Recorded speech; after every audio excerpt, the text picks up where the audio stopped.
না, তা তো মনে হচ্ছে দাম একটু বেশি। এখন বেশি হলে তো কিছু করার নাই, গরু তো কিনতে হবে। সব জিনিসের দাম বেশি, ভুসি যেভাবে লালন পালন করছে আসলে সেভাবে টাকাই উঠতেছে না। গরু বেচা কিনে আছে, কিন্তু প্রতি গরু 10,000 নাই।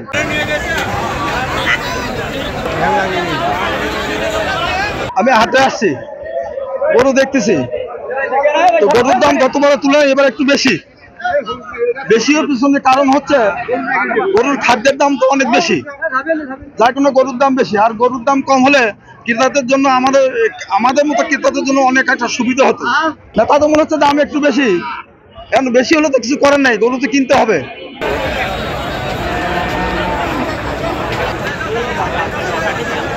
গতবারের তুলনায় বাজারি বাজার খুবই কম, সব জিনিসের দাম বেশি, ভুসি যেভাবে লালন পালন করছে আসলে সেভাবে টাকাই উঠতেছে না।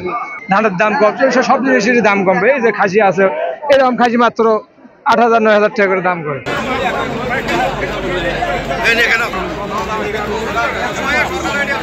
গরু বেচা কিনে আছে, কিন্তু প্রতি গরু 10,000 নাই। ধান চালের দাম কম, ধানটা বেচে বললে খেঙ্গারা কি করে?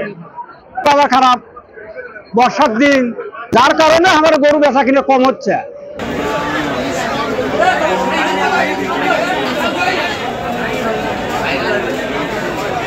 তুলনায় ছাগলের দাম মোটামুটি একটু বেশি, তবে আজকের বাজারে গত বাজারের তুলনায় একটু দাম কম আছে। তো আমি এখনো কিনতে পারিনি। আমি আমার যতটুকু টার্গেটের মধ্যে আসছে ওই টার্গেটের মধ্যে ছাগল হচ্ছে না। হবে এর শেষের দিকে একটু বাজার নরমাল হলে হয়তো বা হবে। নতুন সেনোরা গাইনোকোলজিক্যাল সোসাইটি দ্বারা স্বীকৃত নিরাপদ ও সুগন্ধিমুক্ত স্যানিটারি ন্যাপকিন সেনোরা। কারণ কি চাচা?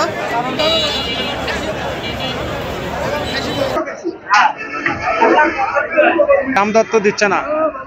বড় গরু মনে করেন যে কাস্টমারে নাই, বাড়ি নাই, মনে করেন যে ক্যাশ টাকায় তোলা সম্ভব নয়, ক্যাশের অনেক নিচে দাম করে। কি আর কব, বড় গরুকে ব্যবসা বাদ দেওয়া লাগবে। ব্যবসা করবার যা খুব যন্ত্রণায় আছি। বড় গরু ভাই লোড নাই, লোড গরু বেশি, এত লোডের গরু কাস্টমার নাই, লোড কেনা না কেনার বাউচার অতগুলো নাই।